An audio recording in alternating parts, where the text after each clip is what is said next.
सुप्रभात विद्यार्थियों, आप सभी विद्यार्थियों का हिंदी कक्षा में स्वागत है। आज हम हिंदी पाठमाला में हृदय परिवर्तन पाठ पढ़ेंगे। सभी विद्यार्थी अपनी हिंदी पाठमाला पलक की पुस्तक निकाल लीजिए, पृष्ठ क्रमांक 114 पर आ जाइए। पाठ 18 हृदय परिवर्तन। तो बच्चों, इस कहानी के लेखक कौन है? इस कहानी के लेखक भीष्म साहनी जी है। यह कहानी किस पर आधारित है? यह कहानी हृदय परिवर्तन पर आधारित है। आइए इस कहानी को पढ़ते हैं। प्रस्तुत कहानी के लेखक भीष्म साहनी जी हैं। इस कहानी में इन्होंने अपने बचपन के सहपाठी बोधराज के बारे में बताया है कि वह बहुत कठोर हृदय वाला बालक था और उसके हाथ में सदा एक गुलेल रहती थी। दूसरों को कष्ट पहुंचाने में उसे बड़ा आनंद आता था, किंतु एक दिन एक ऐसी घटना घटी जिसने उसका हृदय परिवर्तित कर दिया।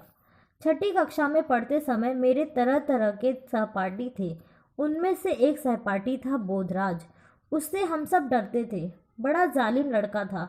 गली की नाली पर जब बर्रे आकर बैठते तो नंगे हाथ से बर्रे को पकड़कर उसका डंक निकाल लेता और फिर बर्रे की टांग में धागा बांधकर उसे पतंग की तरह उड़ाने की कोशिश करता। बाग में जाता तो फूल पर बैठी तितली को पकड़कर उंगलियों के बीच मसल डालता या तितली में पीन खोसकर उसे अपनी कॉपी में टाक लेता। तो बच्चों, प्रस्तुत कहानी के लेखक कौन है? प्रस्तुत कहानी के लेखक भीष्म साहनी जी हैं। इस कहानी में लेखक ने अपने बचपन के सहपाठी बोधराज के बारे में बताया है। लेखक ने बोधराज के बारे में क्या बताया है? लेखक ने बोधराज के बारे में यह बताया है कि बोधराज बहुत कठोर हृदय वाला बालक था। बोधराज के हाथों में सदा गुलेल रहती थी और बोधराज को दूसरों को कष्ट पहुंचाने में बड़ा आनंद आता था। किंतु एक दिन एक ऐसी घटना घटी जिसने बोधराज का हृदय परिवर्तित कर दिया। उस समय लेखक कौन सी कक्षा में पढ़ते थे? उस समय लेखक छठी कक्षा में पढ़ते थे। पढ़ते समय लेखक के कई सहपाठी थे। उनमें से एक सहपाठी कौन था? उनमें से एक सहपाठी बोधराज था। बोधराज से कक्षा के सभी विद्यार्थी डरते थे क्योंकि बोधराज बड़ा जालिम लड़का था। गली की नाली पर जब बर्रे आकर बैठते तो क्या करता था बोधराज? तब बोधराज नंगे हाथ से बर्रे को पकड़कर उसका डंक निकाल लेता और फिर बर्रे की टांग में धागा बांधकर उसे पतंग की तरह उड़ाने की कोशिश करता। यदि बोधराज बाग में जाता तो क्या करता? यदि बोधराज बाग में जाता तो वह फूल पर बैठी तितली को पकड़कर उंगलियों के बीच मसल डालता या तितली में पीन खोसकर उसे अपनी कॉपी में टाक लेता। इस तरह से बोधराज कैसा लड़का था? बोधराज बड़ा जालिम लड़का था। उसे किस में मज़ा आता था? दूसरों को कष्ट पहुंचाने में बड़ा मज़ा आता था। सारा वक्त उसके हाथ में गुलेल रहती और उसका निशाना अचूक था। पेड़ के नीचे खड़े होकर वह ऐसा निशाना बांधता कि दूसरे ही क्षण पक्षियों की चींची सुनाई देती और घोंसले में से तिनके टूट टूट कर हवा में छितरने लगते। या वह झट से पेड़ पर चढ़ जाता और घोंसलों में से अंडे निकाल लाता। जब तक वह घोंसलों को तोड़ फोड़ नहीं डालता उसे चैन नहीं मिलता था। उसे कभी भी कोई ऐसा खेल नहीं सूझता था जिसमें किसी को कष्ट नहीं पहुंचाया गया हो। बोधराज की माँ भी उसे राक्षस कहा करती थी। बोधराज जेब में तरह तरह की चीजें रखे घूमता, कभी मैना का बच्चा या तरह तरह के अंडे या कांटेदार झाऊ चूहा। उससे सभी छात्र डरते थे। स्कूल के बाद हम लोग तो अपने अपने घरों को चले जाते, मगर बोधराज न जाने कहाँ घूमता रहता था। तो बच्चों, बोधराज के हाथों में हमेशा क्या रहती थी? बोधराज के हाथों में हमेशा गुलेल रहती थी। और बोधराज का निशाना कैसा था? बोधराज का निशाना अचूक था। पेड़ के नीचे खड़े होकर जब बोधराज निशाना साधता था तो क्या होता था? दूसरे ही क्षण पक्षियों की चींची सुनाई देती थी और घोंसले से तिनके जो थे टूट टूट कर हवा में छितरने लगते यानी बिखरने लगते थे। उसके बाद क्या करता था बोधराज? उसके बाद बोधराज झट से पेड़ पर चढ़ जाता और घोंसलों में से क्या निकाल के लाता था? घोंसलों में से अंडे निकाल लाता था। जब तक वह घोंसलों को तोड़ फोड़ नहीं डालता बोधराज को चैन नहीं मिलता था। बोधराज को कभी भी बच्चों ऐसा खेल नहीं सूझता था जिसमें दूसरों को कष्ट नहीं पहुंचाया गया हो। बोधराज की माँ भी बोधराज को क्या कहकर पुकारा करती थी? बोधराज की माँ बोधराज को राक्षस कह के पुकारा करती थी। बोधराज अपने जेब में तरह तरह के चीजें रखे घूमता था, कभी मैना का बच्चा, कभी तरह तरह के अंडे या कभी कभी कांटेदार झाऊ चूहा भी रखकर घूमा करता था। कहाँ पर? अपने जेबों में। अपने जेब में ये सारी चीजें रखकर बोधराज घूमा करता था। इसलिए सभी छात्र बोधराज से डरते थे। स्कूल के बाद सभी बच्चे अपने अपने घर की ओर चल देते, मगर बोधराज न जाने कहाँ घूमता रहता। कभी कभी वह हमें तरह तरह के किस्से सुनाता। एक दिन कहने लगा, हमारे घर में एक गोह रहती है। जानती हो गोह क्या होती है? नहीं तो क्या होती है गोह? गोह सांप जैसा एक जानवर होता है, बालिश्त भर लंबा। मगर उसके पैर होते हैं, 8 पंजे होते हैं, सांप के पैर नहीं होते। हम सिहर उठे। चोर अपने पास गोह को रखते हैं। वे दीवार फांदने के लिए गोह का इस्तेमाल करते हैं। वे गोह की एक टांग में रस्सी बांध देते हैं, फिर जिस दीवार को फांदना हो रस्सी झुलाकर दीवार के ऊपर की ओर फेंकते हैं। दीवार के साथ लगते ही गोह अपने पंजों से दीवार को पकड़ लेती है। उसका पंजा इतना मजबूत होता है कि फिर रस्सी को 10 आदमी भी खींचे तो गोह दीवार को नहीं छोड़ती। चोर उसी रस्सी के सहारे दीवार फांद जाते हैं। फिर दीवार को तुम्हारी गोह छोड़ती कैसे है, मैंने पूछा। ऊपर पहुंचकर चोर उसे थोड़ा सा दूध पिलाते हैं। दूध पीते ही गोह के पंजे ढीले पड़ जाते हैं। इसी तरह के किस्से बोधराज हमें सुनाता। तो बच्चों, गोह के बारे में एक दिन क्या करता है बोधराज, किस्से सुनाता है। बोधराज बच्चों को तरह तरह के किस्से सुनाता रहता है। एक दिन वो कहने लगता है कि हमारे घर में एक गोह रहती है। किसके घर में? बोधराज बच्चों को किस्सा सुनाते हुए, कहानी सुनाते हुए कहता है कि मेरे घर में एक गोह रहती है। तुम सबको पता है गोह क्या होती है? सभी बच्चे कहते हैं नहीं। तो क्या होती है गोह? तो बोधराज कहता है कि गोह जो है वो सांप जैसा एक जानवर होता है, बालिश्त भर लंबा, उसके पैर होते हैं, 8 पंजे होते हैं, सांप के पैर नहीं होते। इस तरह से बच्चों को बोधराज किस्सा सुनाकर डराता है कि जो गोह होता है वो सांप जैसा लंबा जानवर होता है, बालिश्त भर लंबा, उसके पैर होते हैं, 8 पंजे होते हैं, सांप के पैर नहीं होते। और यह सब सुनते ही बच्चे क्या हो जाते हैं? सिहर उठते हैं, डर जाते हैं। और बोधराज कहता है कि चोर के पास एक गोह होती है। वे क्या करते हैं? वे दीवार फांदने में गोह का इस्तेमाल करते हैं। और वे गोह की एक टांग में क्या बांध देते हैं? गोह की एक टांग में रस्सी बांध देते हैं, जिससे वे दीवार को फांदते हैं। कौन? चोर। किसकी मदद से? गोह की मदद से। चोर क्या करते हैं? जिस दीवार को फांदना हो रस्सी झुलाकर दीवार की ओर फेंकते हैं और दीवार के साथ लगते ही गोह अपने पंजों से दीवार को पकड़ लेती है। उसका पंजा इतना मजबूत होता है कि फिर रस्सी को 10 आदमी भी खींचे तो दीवार को नहीं छोड़ती। चोर उसी रस्सी के सहारे दीवार फांद जाते थे। फिर दीवार को तुम्हारी गोह छोड़ती कैसे है? किसने पूछा? लेखक ने। किससे? लेखक ने बोधराज से पूछा। तो बोधराज कहता है कि ऊपर पहुंचकर चोर उसे थोड़ा सा दूध पिलाते हैं तो दूध पीते ही गोह के पंजे ढीले हो जाते हैं। इसी तरह के किस्से रोज किसे सुनाता था बोधराज? इसी तरह के किस्से रोज बोधराज अपने स्कूल के बच्चों को सुनाता था, अपने सहपाठियों को सुनाता था। ठीक है बच्चों। वैसे बच्चों, गोह क्या होती है? गोह जो है एक छिपकली की प्रजाति का बड़ा सा जानवर है, जिसे लोग जहरीला मानते हैं, लेकिन वह जहरीला नहीं होता है। उन्हीं दिनों मेरे पिताजी की तरक्की हुई और हम लोग एक बड़े घर में जाकर रहने लगे। वहाँ भी बोधराज आने लगा। शायद उसे मालूम हो गया कि शिकार अच्छा मिलेगा, क्योंकि उस पुराने घर में और घर के आंगन में अनेक पक्षियों के घोंसले थे। घर के पिछले हिस्से में एक बड़ा गोदाम था। यहाँ पर कबूतरों का डेरा था। वहीं पर टूटे रोशनदान के पास एक मैना का भी घोंसला था। कमरे के फर्श पर पंख और टूटे अंडे तथा घोंसले के तिनके बिखरे रहते थे। बोधराज आता तो मैं उसके साथ घूमने निकल जाता। माँ को मेरा बोधराज के साथ घूमना अच्छा नहीं लगता था, मगर वह जानती थी कि मैं अकेला घर में पड़ा पड़ा क्या करूँगा। माँ भी उसे राक्षस कहती और उसे बहुत समझाती थी कि निरीह जानवरों को तंग नहीं किया करते। एक दिन माँ मुझसे बोली, अगर तुम्हारे दोस्त को घोंसले तोड़ने में मज़ा आता है तो उससे कहो कि हमारे गोदाम में से घोंसले। बच्चों, उन्हीं दिनों किसकी तरक्की हुई? उन्हीं दिनों लेखक के पिताजी की तरक्की हुई और लेखक और उनका पूरा परिवार एक बड़े से घर में जाकर रहने लगे। वहाँ पर कौन आने लगा? वहाँ पर बोधराज भी आने लगा, क्योंकि बोधराज को मालूम हो गया था कि वहाँ पर अच्छा शिकार मिलेगा, क्योंकि उस घर में और आंगन में अनेक पक्षियों के घोंसले थे। घोंसले तोड़फोड़ करने में किसे मज़ा आता था? घोंसले को तोड़फोड़ करने में बोधराज को मज़ा आता था। और जैसे ही बोधराज को यह पता चला, वह रोज कहाँ आने लगा? लेखक के घर आने लगा। घर के पिछले हिस्से में क्या था? घर के पिछले हिस्से में एक बड़ा सा गोदाम था और वहाँ पर कबूतरों का डेरा भी था। रोशनदान के पास किसका घोंसला था? रोशनदान के पास मैना का घोंसला था। फर्श पर क्या बिखरे पड़े रहते थे? फर्श पर पंख और टूटे अंडे तथा घोंसलों के तिनके बिखरे पड़े रहते थे। बोधराज जब लेखक के घर आता तो लेखक क्या करते थे? बोधराज जब लेखक के घर आता तो लेखक बोधराज के साथ घूमने निकल जाया करते थे। माँ को क्या अच्छा नहीं लगता था? माँ को लेखक का बोधराज के साथ घूमना अच्छा नहीं लगता था। माँ बोधराज को क्या कहती थी? माँ बोधराज को राक्षस कहती थी। बोधराज को माँ बहुत समझाती थी कि निरीह जानवरों को तंग नहीं किया करते। एक दिन माँ लेखक से क्या कहती है? एक दिन माँ लेखक से कहती है कि अगर तुम्हारे दोस्त को घोंसले तोड़ने में मज़ा आता है तो उसे कहो कि हमारे गोदाम में से घोंसले साफ कर दे। मगर माँ, तुम खुद ही तो कहती थी कि जो घोंसले तोड़ता है उसे पाप चढ़ता है। मैं यह थोड़ी ही कहती हूँ कि पक्षियों को मारे। वह तो पक्षियों पर गुलेल चलाता है, उन्हें मारता है। खाली घोंसला हटाना तो दूसरी बात है। जब बोधराज घर आया तो मैं उसे गोदाम में ले गया।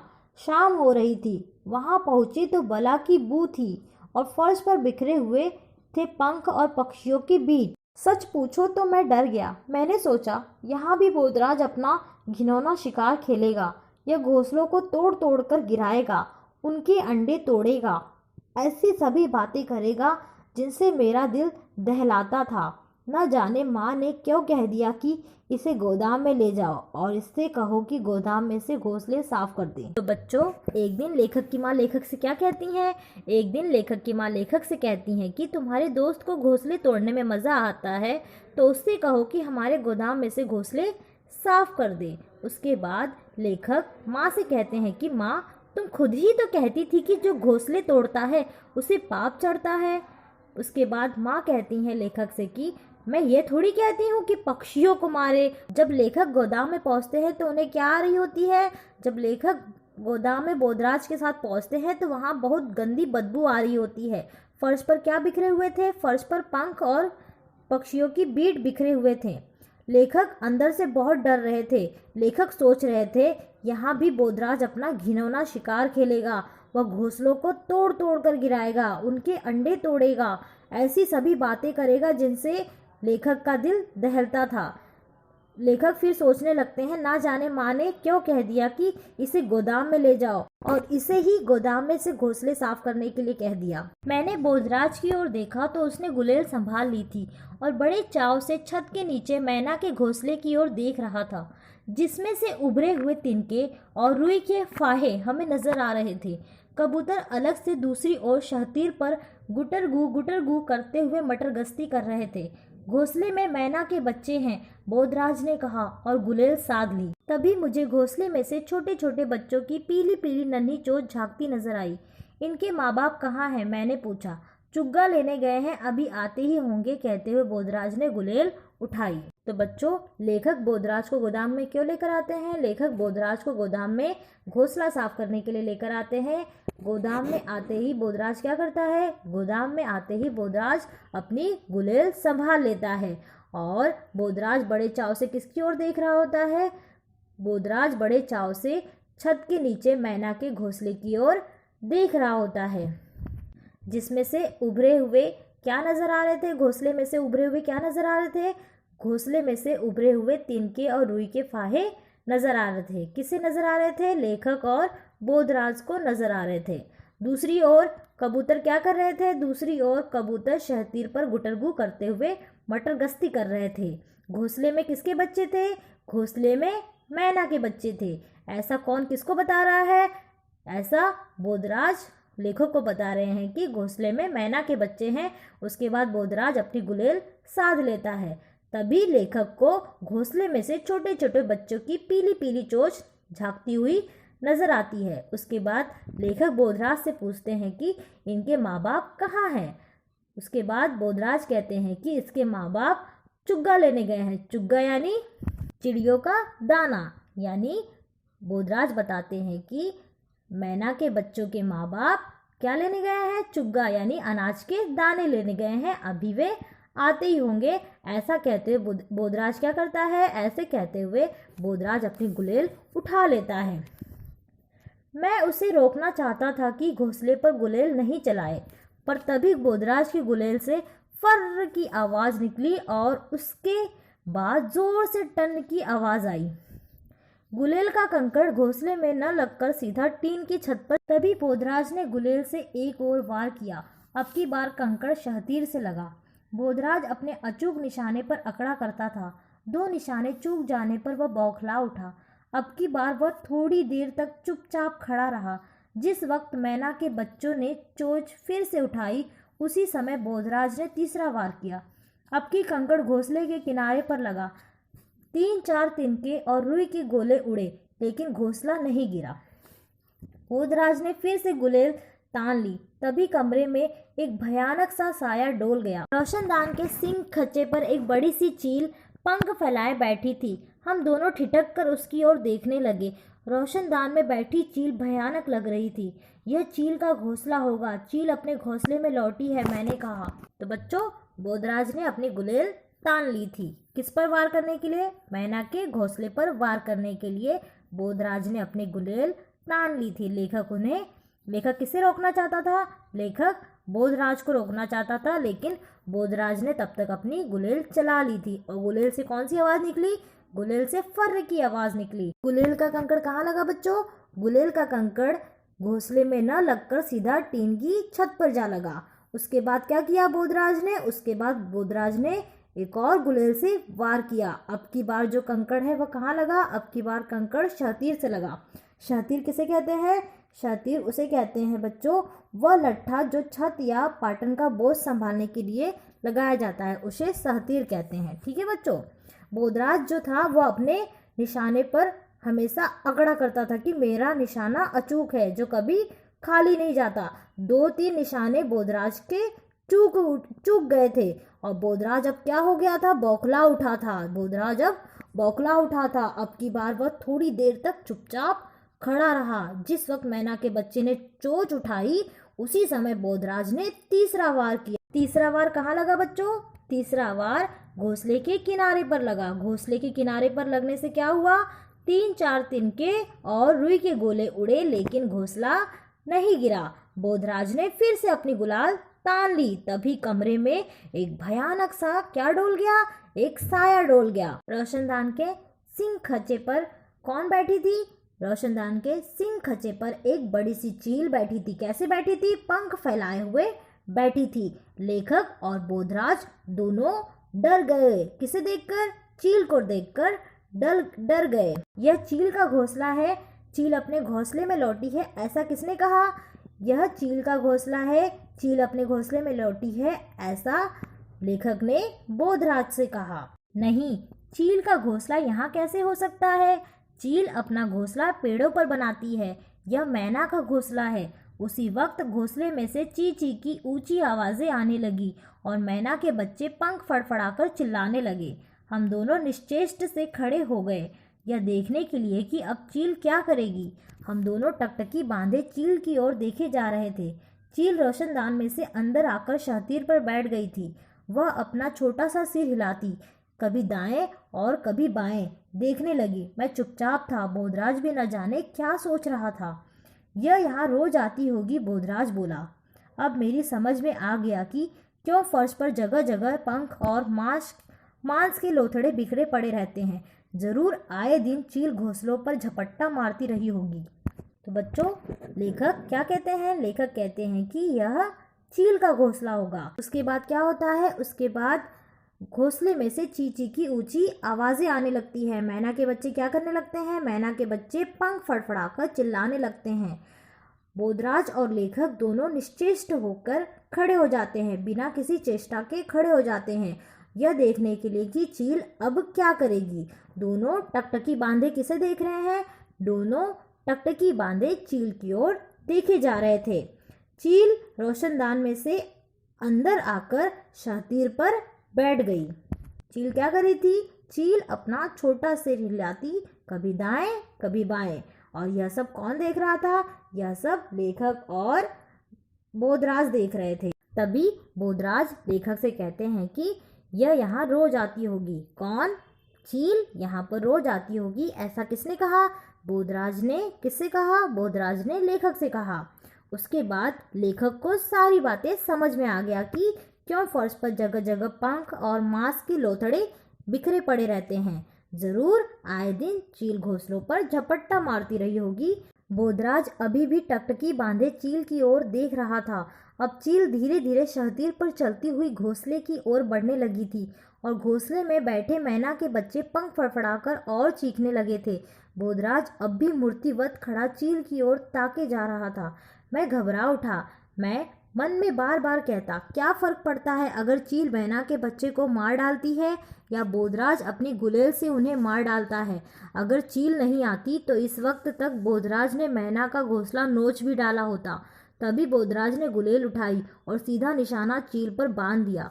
चील को मत छेड़ो, वह तुम पर झपटेगी, मैंने बोधराज से कहा। बच्चों, बोधराज टकटकी बांधे किसे देख रहा था? बोधराज टकटकी बांधे चील की ओर देख रहा था। अब चील धीरे धीरे शहतीर पर चलती हुई किसकी ओर बढ़ने लगी? चील धीरे धीरे शहतीर पर चलती हुई घोंसले की ओर बढ़ने लगी थी। घोंसले में बैठे मैना के बच्चे क्या करने लगे थे? घोंसले में बैठे मैना के बच्चे पंख फड़फड़ाकर और जोर से चीखने लगे थे। बोधराज अब भी मूर्ति की तरह खड़ा होकर चील की ओर देखे जा रहा था। लेखक मन ही मन घबरा रहे थे और बार बार यही कह रहे थे कि क्या फर्क पड़ता है अगर चील मैना के बच्चों को मार डालती है या बोधराज अपनी गुलेल से उन्हें मार डालता है। अगर चील नहीं आती तो इस वक्त तक बोधराज ने मैना का घोंसला नोच डाला होता। तभी बोधराज ने गुलेल उठाई और सीधा निशाना चील पर बांध दिया। किस पर बांध दिया बोधराज ने निशाना? बोधराज ने निशाना चील पर बांध दिया। चील को मत छेड़ो, ऐसा किसने कहा? चील को मत छेड़ो, ऐसा लेखक ने कहा। लेखक ने क्या कहा? कि चील को मत छेड़ो, वह तुम पर झपटेगी। ऐसा लेखक ने किससे कहा? बोधराज से कहा। चील को निशाना नहीं लगा। कंकड़ छत से टकराकर नीचे गिर पड़ा और चील ने अपने बड़े बड़े पंख फैलाए और नीचे सिर किए घूरने लगी। चलो यहाँ से निकल चले, मैंने डर कर कहा। नहीं, हम चले गए तो चील बच्चों को खा जाएगी। उसके मुंह से निकला यह वाक्य मुझे बड़ा अटपटा लगा। स्वयं ही तो घोंसला तोड़ने के लिए गुलेल उठा लाया था। बोधराज ने झट से गुलेल मुझे थमा दी और जेब से 5-7 कंकड़ निकालकर मेरी हथेली पर रखे। तुम चील पर गुलेल चलाते जाओ, उसे बैठने नहीं देना, उसने कहा और स्वयं भागकर दीवार के साथ रखी मेज को फर्श के बीचों बीच लाने लगा। तो बच्चों, बोधराज ने किस पर निशाना बांध लिया था? बोधराज ने चील पर निशाना बांध लिया था, लेकिन बोधराज का निशाना सही जगह पर नहीं लगा। यानी बोधराज का निशाना चील को नहीं लगा। निशाना कहाँ लगा? निशाना छत पर लगा। यानी बोधराज के गुलेल से निकली हुई कंकड़ छत से टकराकर नीचे गिर पड़ा और चील अपने बड़े बड़े पंख फैलाकर नीचे की ओर घूरने लगी। कहाँ पर? नीचे कौन खड़ा था? नीचे बोधराज और लेखक खड़े थे। जैसे ही लेखक यह देखते हैं वे डर जाते हैं और डर कर बोधराज से कहते हैं कि चलो यहाँ से निकल चले।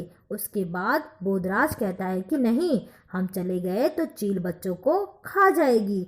बोधराज के मुंह से निकला यह वाक्य लेखक को बहुत अटपटा सा लगा और वह सोचते हैं कि यह स्वयं ही तो घोंसले तोड़ने के लिए गुलेल उठा लाया था और खुद ही ऐसी बातें कर रहा है। उसके बाद बोधराज ने क्या किया? उसके बाद बोधराज ने झट से अपनी गुलेल किसको थमा दी? बोधराज ने अपनी गुलेल लेखक को थमा दी और अपनी जेब से 5-7 कंकड़ निकालकर किसकी हथेली पे रख दिया? 5-7 कंकड़ निकालकर लेखक की हथेली पर रख दिए। और बोधराज लेखक से क्या कहते हैं? बोधराज लेखक से कहते हैं कि तुम चील पर गुलेल चलाते जाओ, उसे बैठने नहीं देना। किससे कहते हैं? लेखक से। उसके बाद बोधराज स्वयं भागकर दीवार के साथ रखी हुई मेज को फर्श के बीचों बीच लाने लगा। मैं गुलेल चलाना नहीं जानता था। 2-1 बार मैं कंकड़ रखकर गुलेल चलाई, लेकिन इसी बीच चील गोदाम के शहतीर पर जा बैठी थी। तो बच्चों, कौन गुलेल चलाना नहीं जानता था? लेखक गुलेल चलाना नहीं जानते थे। 2-3 बार लेखक ने कंकड़ रखकर गुलेल चलाई, लेकिन निशाना सही जगह पर नहीं लगा।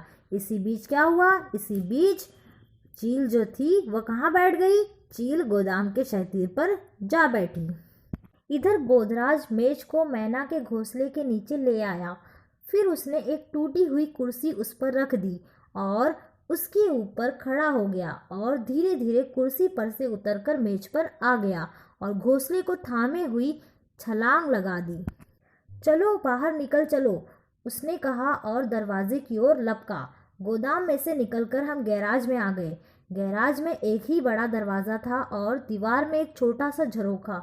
यहाँ पर चील नहीं पहुँच सकती, बोधराज ने कहा और इधर उधर देखने लगा। तो बच्चों, लेखक क्या कर रहे थे? लेखक गुलेल चला रहे थे। उन्हें गुलेल चलाना नहीं आता। 2-3 बार उन्होंने गुलेल से वार भी किया, लेकिन इधर क्या होता है, इधर बोधराज मेज को मैना के घोंसले से नीचे ले आया। बोधराज ने क्या किया? बोधराज मैना के घोंसले को नीचे ले आता है और एक टूटी कुर्सी पर उसे रख देता है। उसके ऊपर क्या हो गया? उसके ऊपर बोधराज खड़ा हो गया। धीरे धीरे कुर्सी पर से उतरकर मेज पर आ गया। घोंसले को थामे हुए ही छलांग लगा। बच्चों, एक तरफ लेखक क्या करते हैं? एक तरफ लेखक चील का ध्यान भटकाने की कोशिश करते हैं और दूसरी तरफ बोधराज मेज के सहारे मैना के घोंसले को नीचे ले आता है और एक टूटी हुई कुर्सी के नीचे उसे रख देता है और खुद उस कुर्सी के ऊपर खड़ा हो जाता है। धीरे धीरे उस कुर्सी पर से उतरकर बोधराज नीचे आ जाता है और घोंसले को थामे हुए ही छलांग लगा देता है। उसके बाद बोधराज लेखक से कहते हैं कि चलो बाहर निकल चले, उसने कहा और दरवाजे की ओर लपका। कौन लपका? बोधराज लपका। किसकी ओर? दरवाजे की ओर। चलो बाहर निकल चले, ऐसा किसने कहा? ऐसा बोधराज ने लेखक से कहा। लेखक और बोधराज मैना का घोंसला लिए अब कहाँ आ गए? लेखक और बोधराज मैना का घोंसला लिए अब गोदाम में से गैराज में आ गए। गैराज में एक ही बड़ा दरवाज़ा था और दीवार में एक छोटा सा झरोखा था। यहाँ पर चील नहीं पहुँच सकती, ऐसा किसने कहा? ऐसा बोधराज ने किससे कहा? लेखक से कहा। और उसके बाद बोधराज इधर उधर देखने लगा। थोड़ी देर में घोंसले में बैठे मैना के बच्चे चुप हो गए। बोधराज बक्से पर चढ़कर मैना के घोंसले में झांकने लगा। मैंने सोचा अभी हाथ बढ़ाकर दोनों बच्चों को एक साथ उठा लेगा, जैसा वह अक्सर किया करता था। फिर भले ही उन्हें जेब में डालकर घूमता फिरे, मगर उसने ऐसा कुछ नहीं किया।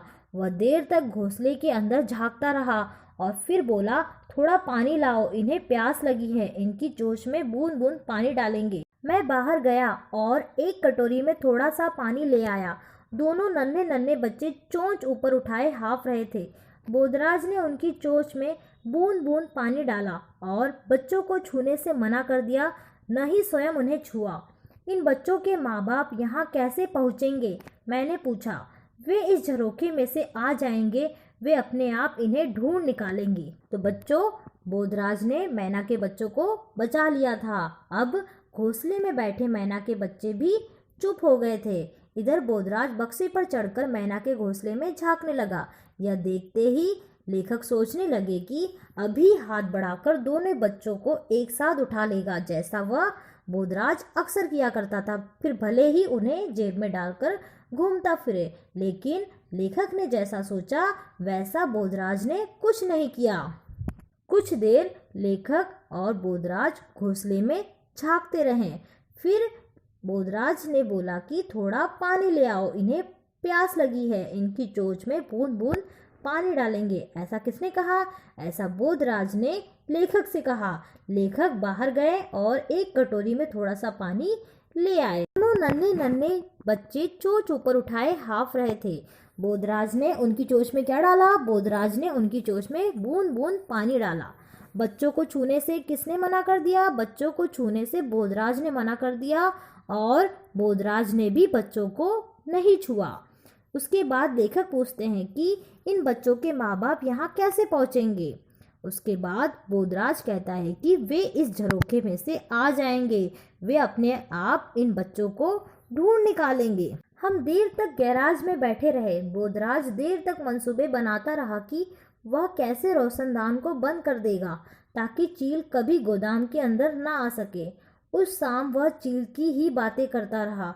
दूसरे दिन जब बोधराज मेरे घर आया तो न तो उसके हाथ में गुलेल थी और न जेब में कंकड़, बल्कि जेब में बहुत सा चुग्गा भर लाया था। और हम दोनों देर तक मैना के बच्चों को चुग्गा डालते और उनके करतब देखते रहते थे। बच्चों, मैना का घोंसला बचाने के बाद, यानी मैना के बच्चों को बचाने के बाद बोधराज और लेखक देर समय तक कहाँ बैठे रहे? देर समय तक वे गैराज में बैठे रहे। बोधराज हर समय यही सोचता रहा कि कैसे रोशनदान को बंद करे ताकि चील कभी गोदाम के अंदर न आ सके। बोधराज उस शाम किसकी बातें करता रहा? बोधराज उस शाम चील की बातें करता रहा। दूसरे दिन जब बोधराज लेखक के घर आया तो उसके हाथ में क्या नहीं थी? दूसरे दिन जब बोधराज लेखक के घर आया तो उसके हाथ में गुलेल नहीं थी, जेब में कंकड़ नहीं थे, बल्कि जेब में क्या भर कर लाया था? जेब में चुग्गा भर कर लाया था। चुग्गा यानी अनाज के दाने भर कर लाया था। कौन? बोधराज। बोधराज जिसके जेब में हमेशा कंकड़ हुआ करते थे, आज वह जेब में क्या भर कर लाया था? चुग्गा भर कर लाया था। लेखक और बोधराज दोनों देर तक मैना के बच्चों को क्या डालते रहे? लेखक और बोधराज दोनों देर तक मैना के बच्चों को चुग्गा डालते रहे और उनके करतब देखते रहते थे। किनके करतब देखते रहते थे? मैना के बच्चों के करतब देखते रहते थे। तो बच्चों, इस घटना के पश्चात किसका हृदय परिवर्तन हो गया था? इस घटना के पश्चात बोधराज का हृदय परिवर्तन हो गया था। जो बच्चा अपने हाथ में गुलेल कंकड़ लिए घुमा करता था, अपने जेब में चिड़ियों के बच्चे लेकर घुमा करता था, आज वही बच्चा अपने जेब में चुग्गा भरकर लाया था और मैना के बच्चों को चुग्गा डाल रहा था और उनके करतब देख रहा था बिना उन्हें नुकसान पहुंचाए। ठीक है बच्चों, तो इस तरह बच्चों आज हमने हृदय परिवर्तन पाठ पढ़ा। इसी के आधार पर आपको असाइनमेंट दिया जाएगा जिसे पूर्ण करके आपको कल शाम 5 बजे से पहले जमा करना होगा। धन्यवाद।